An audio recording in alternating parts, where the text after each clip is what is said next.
climate activists. Flooding has worsened in some areas of the Brazilian state of Rio Grande do Sul. More than 150 people are now known to have died across the state. The BBC's Ione Wells is in Porto Alegre. Some of the city is completely flooded. There are some sections almost totally underwater, and this isn't just a small rural town, this is a big metropolitan area, some of which is now completely destroyed. Earlier we went out in a helicopter with the emergency services as well to get a scale of the damage, look at some of the rescue operations they were carrying out, and from above you can see just swathes of the city that are underwater, but also lots of agricultural land as well that is now completely swamped, which I think shows how much of an economic impact as well as a humanitarian impact this is going to have really for the months, years to come now. Ione Wells. Argentina has reported a fiscal surplus for the fourth consecutive month, following radical public spending cuts introduced by President Javier Milei. For the latest for us, here's Leonardo Rocha. Reducing government spending is at the core of President Milei's economic program, which was announced at his inauguration in December. Mr. Milei attributes Argentina's economic decline and hyperinflation to decades of overspending. Since coming to power, his government has cut thousands of public sector jobs, slashed subsidies, and suspended construction projects across the country. Earlier this month, the economy minister announced that inflation in April had gone down to 8.8%, falling for a fourth month in a row. But the country's powerful unions say working-class Argentines shouldn't be forced to shoulder the impact of Mr. Milei's reforms. This is Chris Barrow with the latest world news from the BBC. The governor of Texas, Greg Abbott, has pardoned a man who was convicted of murdering a Black Lives Matter protester during a wave of demonstrations in the United States 4 years ago. Daniel Perry had argued that he opened fire in self-defense when his car was surrounded by aggressive protesters. The demonstrator he killed was carrying a semi-automatic assault rifle.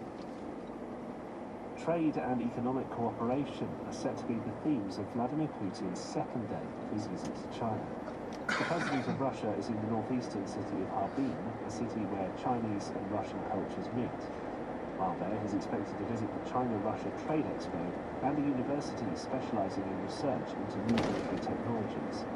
BBC's China correspondent says Mr. Putin is seeking greater Chinese backing for Russia's war economy. The Senegalese Prime Minister, Ousmane Sonko, has raised the possibility of closing French military bases in the country. Speaking at a conference in Dakar, he asked why Senegal still had several French bases more than 60 years after independence from France. Mr. Sonko questioned the impact of the French military presence on the country's sovereignty. Scientists in the United States believe they've solved the mystery of how 31 pyramids were built in Egypt more than 4,000 years ago. They've discovered an ancient branch of the River Nile, which now lies hidden in the desert and farmland. One of the researchers, Suzanne Ornstein, told the BBC how the waterway was used. We have evidence that they used the river as transport for large things like obelisks. They dragged huge stones and statues on that kind of log system, and getting all of that heavy stuff as close as possible to the building site. And that includes not just stones, but massive amounts of food to support the population. That's the latest BBC News. Hello, I'm Aussie Fuchs. Welcome to Outlook, the home of extraordinary life stories on the BBC World Service.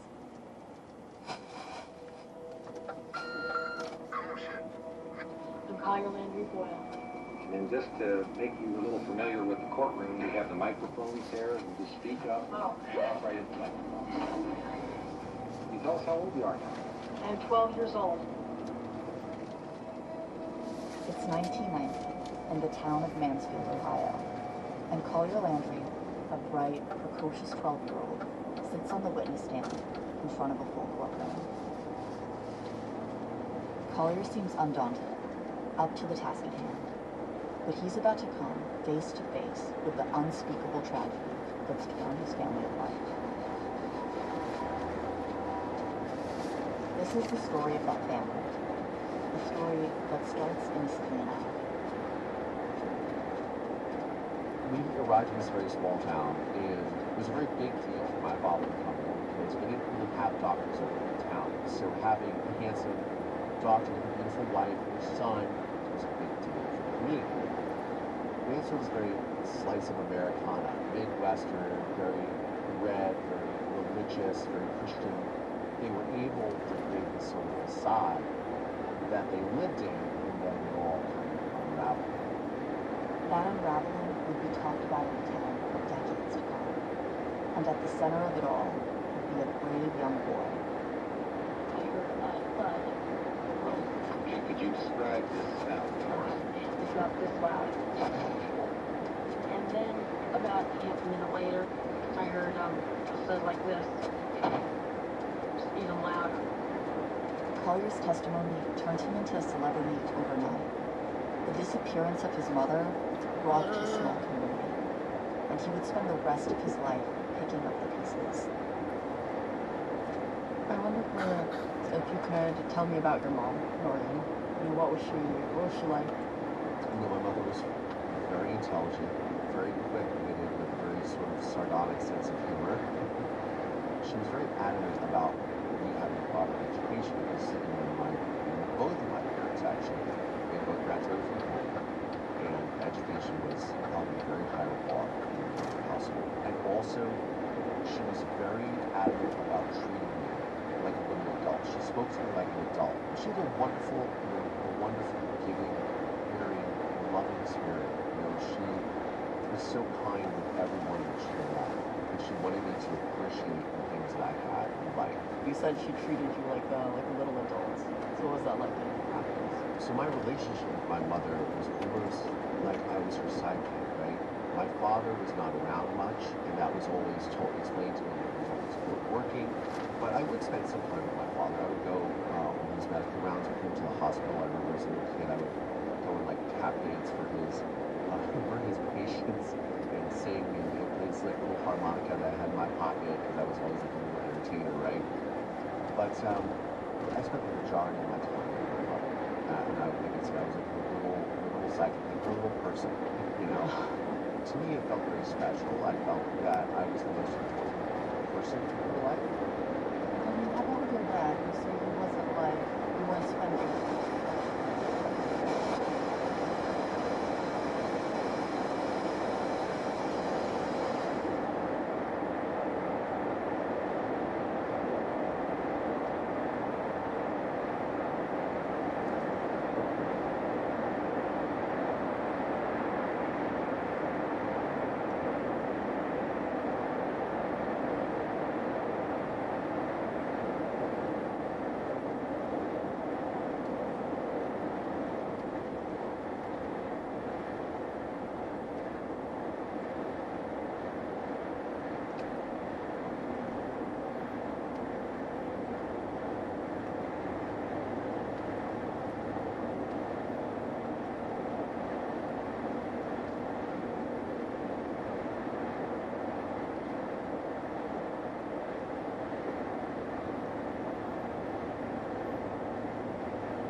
Right? I was a very happy child, and I was very grateful for the life that I had. I was aware of the fact that my father, don't say that to your father, don't be like that to your father. Your father's going to get upset, And what would set him off? Like just anything at all? I remember one time dropping an egg on the floor when we were making like a Saturday breakfast or something with my mother in my kitchen, and my father just screaming at me, and I'm sorry, Daddy. Yeah, I'm gonna kill you. I'm gonna kill him. Noreen, you beg for your son's life. And my mother getting down and tears flowing, and me just being terrified. and her pleading for me, and then him storming out the house and slamming the door and smashing all the window panes out of the back door and all these things. And then my father would come back later and be like, I'm so sorry, that he was such a gentle person and apologize. He would apologize. Yeah, sometimes not. Or sometimes he would just be normal and you're like, okay, is he gonna go off again? And he was very nice and you're very much like, okay, like, why is he being normal now? But on the outside, all seemed well. The family even adopted a second child, the 3-year-old who would become Collier's little sister. His father, meanwhile, carried on as always. Mistresses, work, interludes of violence at home. Collier suspects he met some of his dad's mistresses as a boy, but was never properly introduced. That was until Memorial Day of 1989. My father took me to this party in the middle of nowhere. And my father introduces me to the woman whose house it was, and then their daughter, whose name was Sherry Campbell. So I was walking with these, who I ended up finding out were Sherry's kids. We were walking around the lake, and we were like skipping stones or whatever. And I look back, and my father is walking around the lake with his arm around Sherry Campbell. And I kind of look back, and I'm thinking to myself, okay, well, that's interesting.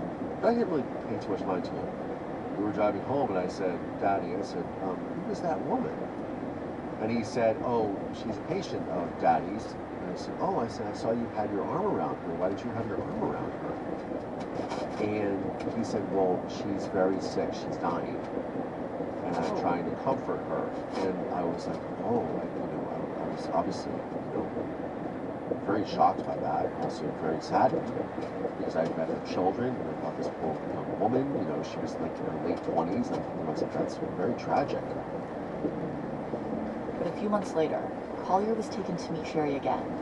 It was Father's Day, and she had decided to give Collier and his dad an expensive toy. Sherry's like, Happy Father's Day, guys, I got these for you. And I thought, oh, okay, this is super fun. And I go to get out the radio control car, and I put the batteries in, I'm all excited. And I look at Sherry's hand, and she has a ring on her finger. And what stood out to me is that this ring was identical to what her mother had. It was a diamond slide ring. So it had like a little channel, and this diamond slid back and forth in the ring. I thought it was a little bit more than a fantastic coincidence. We're playing with the radio control car, and I look over, and my father is kissing her. This is a full-on, making out thing, and I'd never even seen that with my mother before. But, I mean, your dad must have, you were right there. It's pretty shameless. Absolutely, yeah. Absolutely. I'm wondering, how do I approach this with my father? Because now I think, hold on, this woman who I just met last month, who's this terminally ill patient, is actually maybe perhaps my father's girlfriend. Am I now involved in this whole thing? What is going on? When they got home that afternoon, Collier's dad asked him to pretend he'd give him a gift. The family went out for a Father's Day dinner, but Collier says he'd never lied to his mom before. The next morning, my father left for work, and my mother, I told her the story.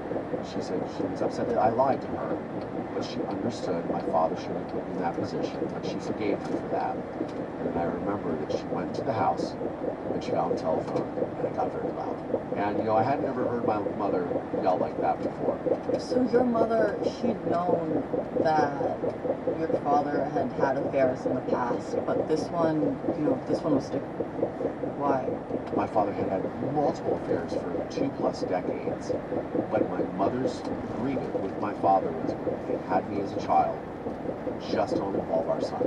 That's when all bets are off, is when she said she'd file for divorce and everything like that. She meant it.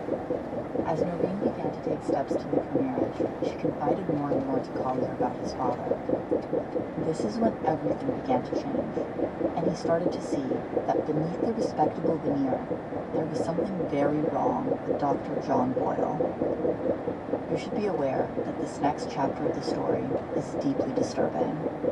Dr. Boyle's violent episodes weren't normal. Collier had also always believed that his father was a decorated naval hero. But his stories, like the medals displayed at his office, were all fake. Now, as the marriage broke down, Collier's dad was around less and less. He'd occasionally take Collier with him on unexplained errands, trips to Kmart, often bumping into Sherry and her kids on the way. One time we bought like a bunch of stuff. We bought a blue tarp, which I didn't think anything of. And that blue tarp sat on our back porch for a while. And then my father, on another trip, we bought indoor outdoor carpeting, this green carpeting, which was sitting on our back porch in our house in Mansfield. Never thought anything of it. Those are details that would only gain meaning for Collier much later. His dad was planning, not just a new home or a new life, but something much more sinister. My father starts getting more and more aggressive, and he starts telling me how he's going to make sure that my mother and I are living on the street, how he's going to make our entire life a living hell, and how he has a new family. And this new family is so much better, and Sherry's kids are so much better than I am. And my mother was always there to like comfort and support me, right? But she was also going through all of this abuse. And I can remember in November of 1989, my mother picked me up from school, and she took me to Bob Evans, which is like a little restaurant in the Midwest. And I loved oatmeal as a kid, so we were going to get eggs and oatmeal. And my mom was driving in the car, and she said, "Collier, I want you to know something. I would never leave you. And if I ever do, and your father says I leave you, it's not because I left. It's because your father had me killed." Wow. So she was scared and she thought he could kill her. She was scared, yeah. And I said, "Mommy, that can't happen. That won't happen." And, you know, it comforted her, and then we sort of went about, you know, our life, right? It's a very heavy load for an 11-year-old boy. Yes, it is. Collier didn't know it at the time, but his dad had just set up a new medical practice in Erie, Pennsylvania, a 3-hour drive away. He'd moved into the very lucrative field of occupational medicine. But Noreen, now finally filing for divorce, was starting to make life difficult for him. One of the things that I started doing around that time is I started making a list and sort of preparations that if my mother and I had to leave, like would we pack a bag, we could go to a certain place if it felt unsafe, we could stay with my mom's friends. I made a list of all of my mother's friends' phone numbers, and I hid them in a stuffed Garfield that I had. It was a Santa Claus Garfield that was in my room. So I collected Garfields when I was a kid. The cartoon cat? Yeah, the cartoon cat, yeah, exactly. And that all played a major part in what happened. What happened next was that Collier's mother suddenly vanished. It was the day before New Year's Eve in 1989 when Collier saw her for the last time. They were home together with his sister, waiting for his grandma to come around. We were preparing because my grandmother was going to come that night, and we were making plans for, you know, the new year. Mother, despite everything that was going on with my father, seemed to be a little more optimistic and was hoping for a fresh start into a new life. And so that evening, what's the next thing you remember? Later on that night, my grandmother shows up much later than I thought, and my father just drops her off and leaves.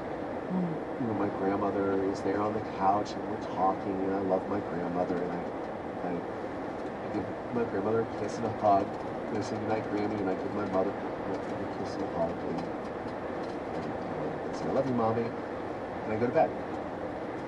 And that was the last time I saw my mother.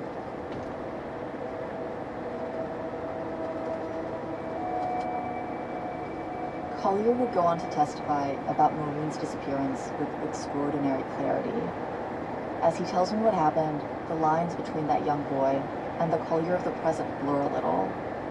There's a sense of him on the stand, counting the details of a case he'd have to fight to bring to court, when he was just a kid himself.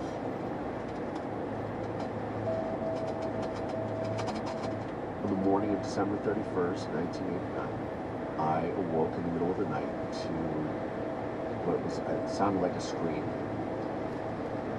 And I heard two very loud thuds that were about a minute apart.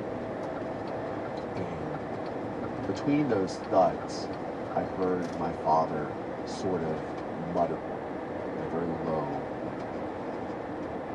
I could recognize it was my father's voice. Because he'd left earlier that evening. Because he had left earlier that evening, so he was not in the house bed. And I'm in bed, and I'm hearing it, and I'm trying to think to myself, okay, get up and go see mom. Or do I stay in bed? And I hear these footsteps walk slowly down the hallway, and I count them. And I'm laying in my bed, and I'm staring at my Batman clock on the wall, which is 3:18 a.m. I'm just staying as still as I can under my covers. And I saw the feet out of my peripheral vision in the doorway. And I've got my head down. And everything inside of me, there's like this, I don't know, call it spirit, call it what have you, is saying, don't look up. Don't look up. I'm just pretending that I'm asleep. And then I see them leave. And I didn't. And somehow I went back to sleep. And I woke up a few hours later, the sun is out, and I run straight to my mother's bedroom. And I noticed that the sheets on the bed are all out of disarray. My mother, when she would wake up, the first thing she would do was make her bed. And my little sister was in the bed, and she would, in the middle of the night, like, go from her room into my mom's bed at some point. But I'm looking through the screen, and I'm looking for blood. So, in the middle of the night, you say there's like a spirit or something that keeps you from getting up. It's just like, oh, you just stay in bed, do not get up. What do you think would have happened to you had your mother told you about now? Oh, I mean, I don't think. I know that I wouldn't be sleeping on this bed. What happens next? I mean, do you see your dad that morning?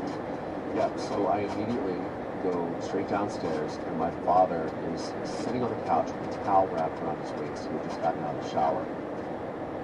And I said to him, I said, where is my mother? And my father very calmly looks up at me and goes, well, Collier, Mommy took a little vacation. And right then I knew that he had done something to her.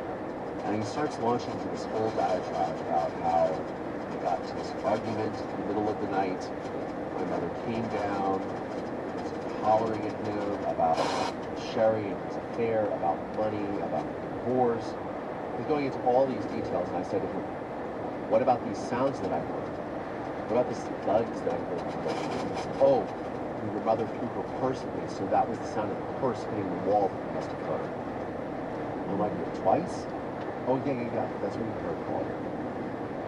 And none of this is adding up. And my father, at this time when my grandmother would come in, because she was staying with us, and he starts explaining to her what had happened, that Noreen had left, that they had gotten into a fight, and he starts saying, we're not going to call the police.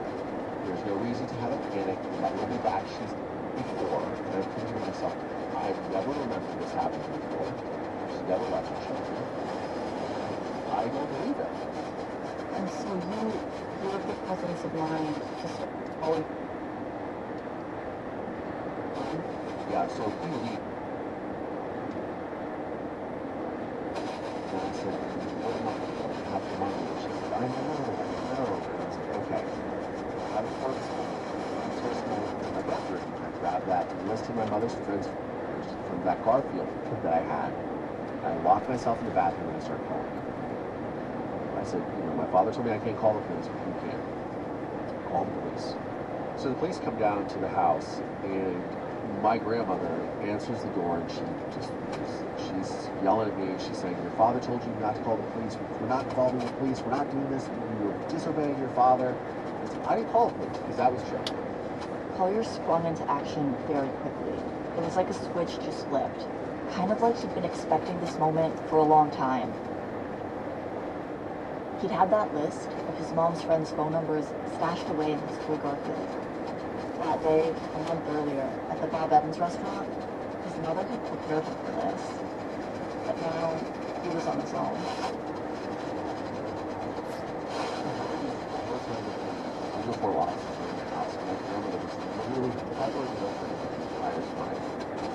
I did manage to pull one of the officers aside outside my mother's bedroom. And I said, I don't, something's happening with her. I don't trust my father as far as I can throw. It's kind of looking, but I'm a kid, right? I'm a little kid. So he just kind of taking me through things. Thanks to Collier's insistence, a missing persons report is filed. And on New Year's Day, in this sleepy small town, someone else notices. A detective named David Messamore comes across Noreen's missing person report and starts looking around. So David Messamore shows up again on Robin that morning. He's kind of trying to explain to my grandmother, and I go, I'm going to go call my son. He's a doctor. He's going to sue you guys for this. And then goes into the kitchen to call my father. That's what Collier's moment. Listen, Doug, not listen. My mother would never let something has happened. Give me your card. I'm going to school.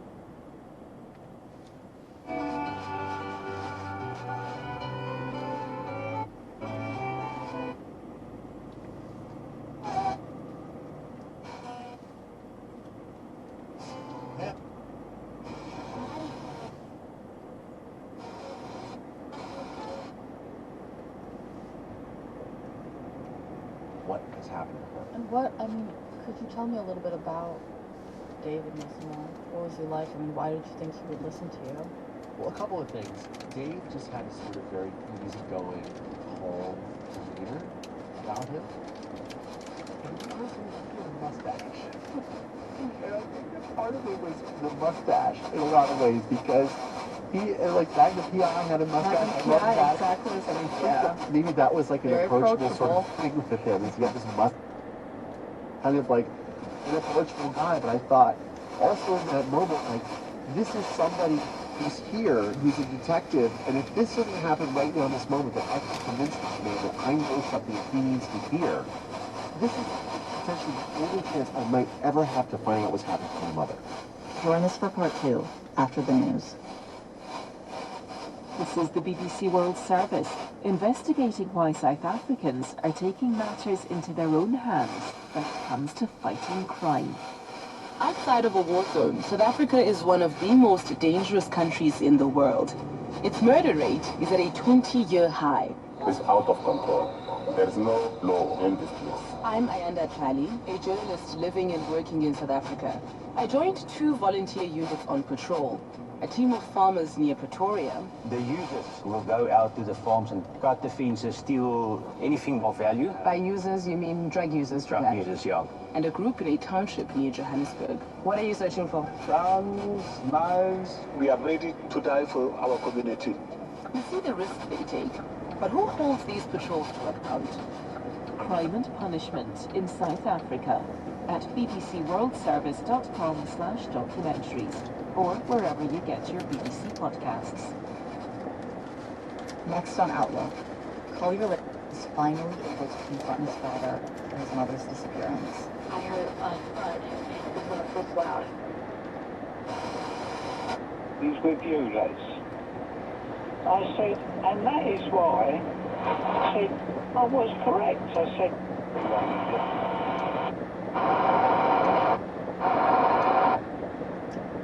This was his mother after the BBC World Service News. he said he don't have to. But how can you be politically homeless then when you don't want to support Sir Keir Starmer, and yet you're not giving your vote to the Conservative, which in many constituencies would be the equivalent of voting for Starmer, because the vote that the Conservatives don't have is generally a vote for the other lot, isn't it? How can you be politically homeless? Well, you know, I try to be a honourable person, and car designer and the history of Formula One. That's a big blow to Red Bull.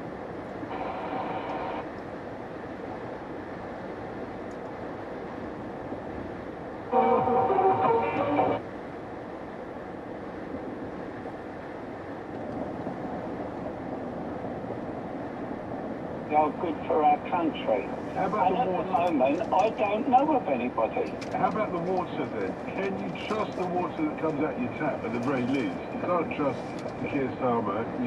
You're politically homeless, but can the water that comes out of your tap be a point of trust for you? Well, I haven't trusted the water that comes out of our tap for many years. And the only thing you can do is I use a water filter. Yeah. And when I go anywhere, I only drink hot water. I never drink cold water out the tap or anything. Yeah. I only drink, when I go into my golf club, as I walk into the door, by the time I get to the bar, there's a cup of hot water there waiting for me. You see, I always say to people, Lenny in Ashford is the voice of reason, and that seems like a right there. 0808-909693. Your thoughts, please, Lenny. Thank you very much. It's 3:32. This is BBC Radio 5 Live. Listen on BBC Sounds. Yeah, BBC News on 5 Live. Israel is facing renewed calls from the United States to get more aid into Gaza. Around 500 tons of aid is due to Gaza in the coming days using a floating pier constructed by American troops. It follows concerns that the flow of fuel into the territory by the southern border crossing at Rafah had come to a complete halt. Israel has not responded. The Chancellor Jeremy Hunt is to use a speech in London later to promise that there will be further tax cuts if the Conservatives win the next general election. He'll also restate his ambition to eliminate national insurance altogether. Labour has described that pledge as reckless and unfunded. People living in Brixham in Devon have been warned they face having to boil tap water for another week. While it's unsafe to use direct from the source, small traces of a parasite have been discovered in supplies, and scientists in the United States believe that they've solved the mystery of how 31 pyramids were built in Egypt more than 4,000 years ago. The team from Memphis claim that they've discovered a now hidden ancient branch of the River Nile. Let's get the 5 Live Sport now. Here's Shojo Saka. Leeds United are just one step away from an immediate return to the Premier League. They knocked out Norwich City 4-0 over 2 legs in the Championship playoff semi-finals. Leeds will now meet either Southampton or West Brom in the final at Wembley.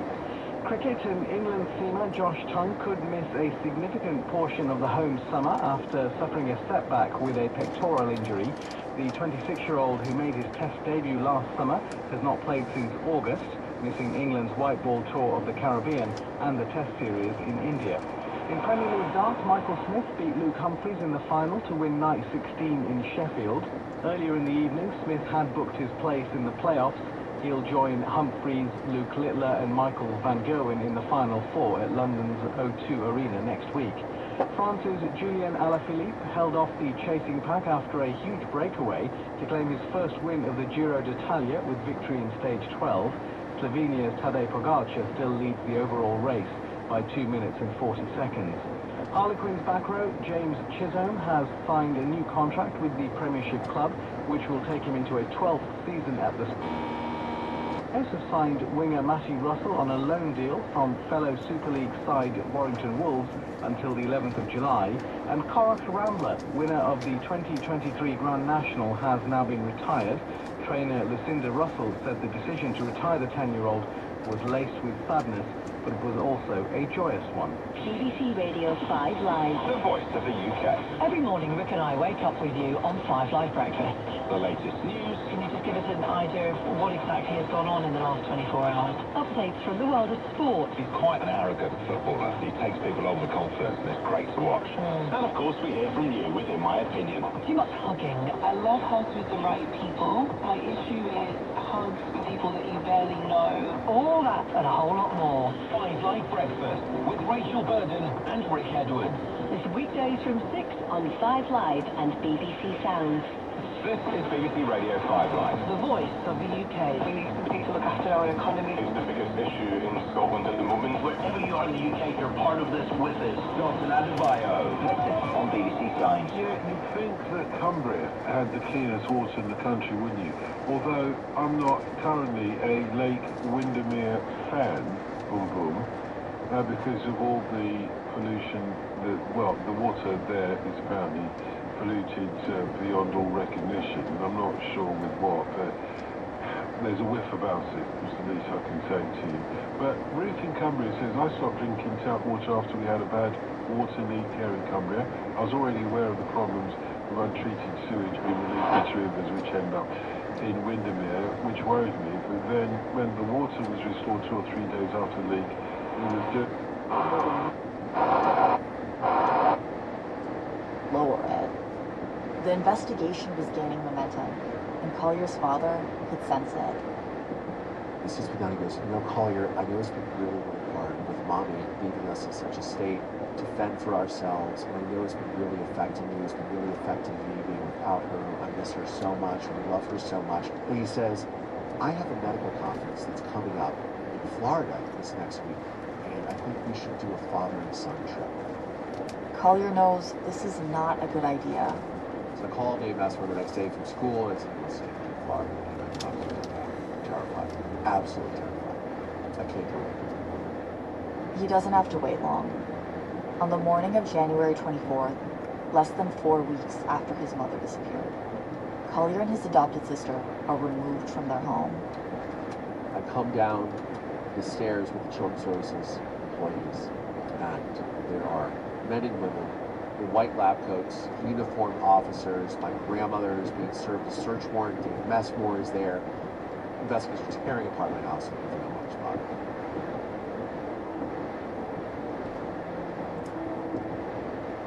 The house in Erie, Pennsylvania was also searched. The following day, investigators found the body of Maureen Boyle. Collier's mother had been buried beneath the basement in the brand new home.